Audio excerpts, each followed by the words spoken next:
Pasca tidak lagi menjabat sebagai Wakil Presiden RI, Yusuf Kala, JK makin menampakkan haluan yang berbeda dengan Presiden Jokowi. Ya mungkin sejak dulu sih, dan baru sekarang terlihat jelas. JK juga kerap memberikan pernyataan dan seruan yang terkesan mengajari Jokowi jadi presiden. Sementara berdasarkan asosiasi dan jaringan, kita tahu bahwa JK ini memang dekat dengan Anies. Anies adalah sosok yang pernah dipecat Presiden Jokowi, dan punya ambisi besar mau nyapres sejak lama. Tapi belum kesampaian. Sebagai seorang gubernur, sikap Anies hampir selalu berseberangan dengan pemerintah pusat. Sebutan gubernur rasa presiden pun melekat ke dirinya, begitu pula predikat gubernur terbodoh, versi Google sih hehehe. Dan Anies tidak berusaha menutupi ambisinya itu. Intinya kita tahulah bahwa sekarang JK termasuk dalam lawan politik Presiden Jokowi.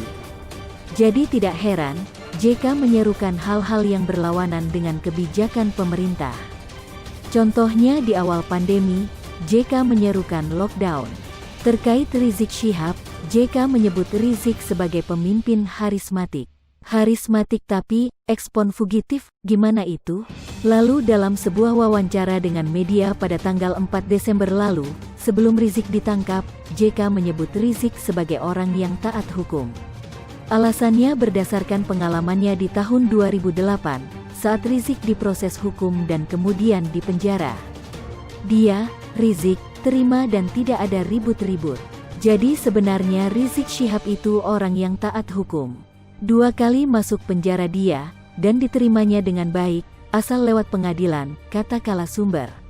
Kalau Rizik taat hukum, dia nggak bakalan kabur ke Arab Saudi selama 3,5 tahun.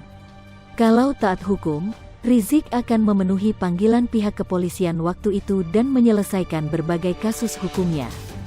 Gimana kasusnya sampai pengadilan kalau dianya kabur ke Arab Saudi? Dari sini saja kita sudah paham bahwa pernyataan JK di atas sekedar buat membela Rizik. Tidak sesuai dengan kenyataan. Itu buat kasus-kasus sebelum dia kabur ke Arab Saudi. Sama saja dengan kasus hukum Rizik yang sekarang, 2 kali dipanggil juga tidak datang. Bilangnya sakit tapi tidak menyerahkan surat dokter. Gemes saya kalau seorang tokoh nasional ngomong seakan rakyat ini goblok semua dan mau menelan apapun yang dia omongkan. Bukan itu saja, JK pun menyerukan agar pihak pemerintah menjalin komunikasi dengan Rizik. Jajaran pembantu Presiden Jokowi diserukan untuk berdialog dengan pihak Rizik, untuk menurunkan tensi politik nasional. Semakin berat kalau tidak diselesaikan karena saling mencurigai, ini curigai ini curigai ini, ada orang ditengok macam putar-putar, apalagi dengan keadaan medsos sekarang apapun dipersoalkan, kata JK. Misalnya menurut JK hasil tes COVID-19 Rizik harusnya tidak perlu diributkan. Rumah sakit yang merawat Rizik di Bogor juga dipersoalkan.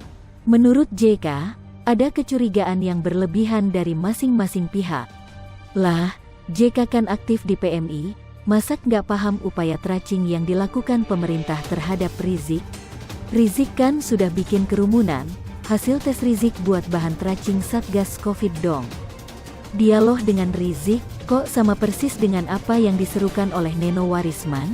Hehehe, sebagian pembaca mungkin sudah tahu soal rekonsiliasi dengan Rizik yang sudah dipaparkan oleh Menko Polhukam Mahfud MD.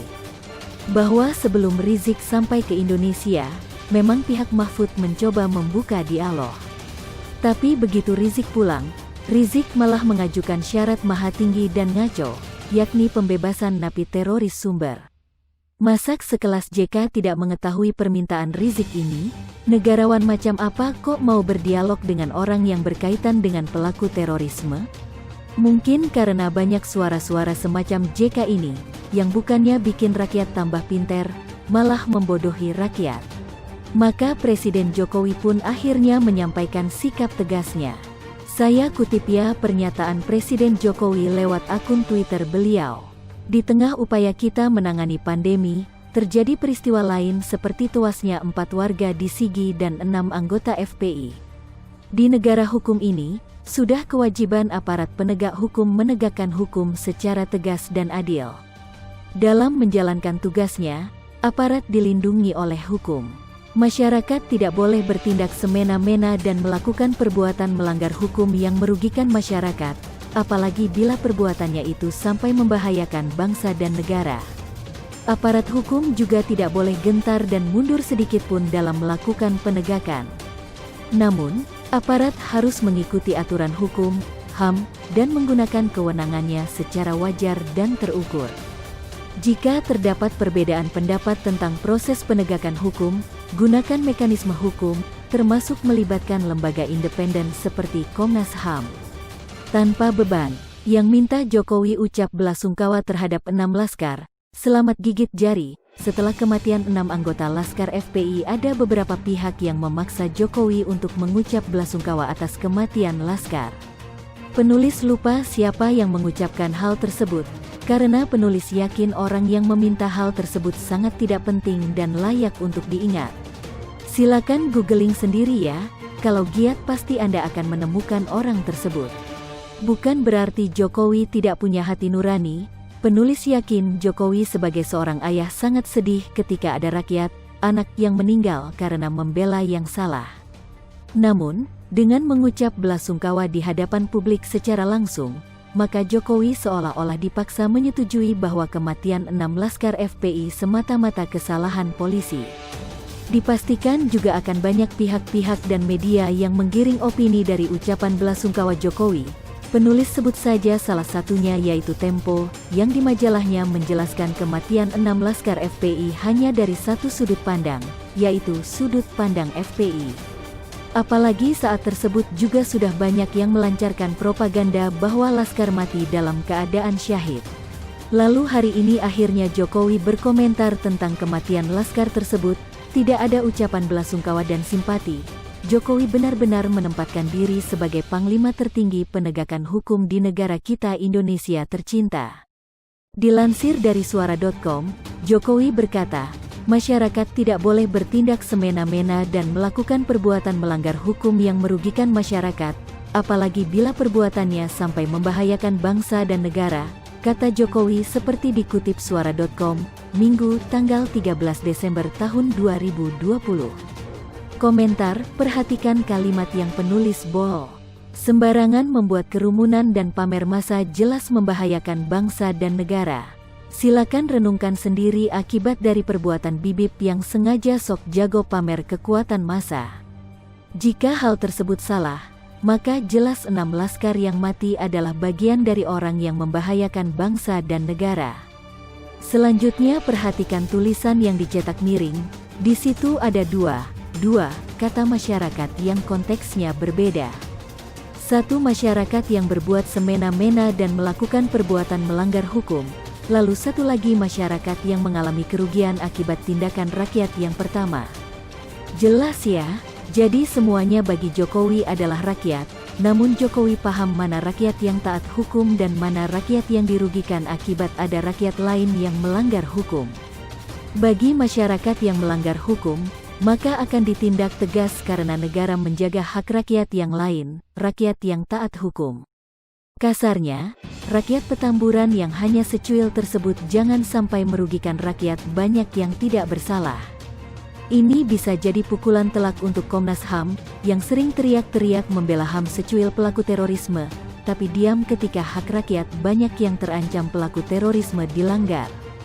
Sampai sini jelas ya bagaimana Jokowi tanpa bebannya. Tidak terasa loh baru 1 tahun tapi 3 radikalis perusuh sudah masuk bui. Total 4 jika ditambah Bahar bin Smith yang masuk kembali penjara di 1 tahun ini.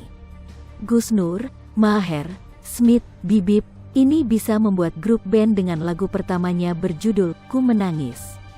Dalam menjalankan tugasnya, aparat dilindungi oleh hukum. Aparat hukum juga tidak boleh gentar dan mundur sedikitpun dalam melakukan penegakan, tegas Jokowi. Komentar, luar biasa presiden kita yang satu ini. Support penuh aparat negara menegakkan hukum, karena itu wajar TNI dan kepolisian yang sering berusaha diadu domba oleh radikalis, saat ini tampak mesra dan bersatu. Jika terdapat perbedaan pendapat tentang proses penegakan hukum, gunakan mekanisme hukum, termasuk melibatkan lembaga independen seperti Komnas HAM, tutur Jokowi. Komentar di sini bisa kita lihat bagaimana Jokowi konsisten menggunakan hukum dan konstitusi. Jokowi bisa saja menghabisi Bibip menggunakan cara-cara seperti Soeharto, tapi Jokowi tetap stay menggunakan hukum dan konstitusi, sekalipun lawan politiknya menggunakan cara-cara kotor untuk menjatuhkan beliau. Intinya silakan yang pro FPI kalau memang punya bukti silakan buktikan di hadapan hukum. Bukan hanya koar-koar di media sosial, seperti contohnya Felix Kwetiau.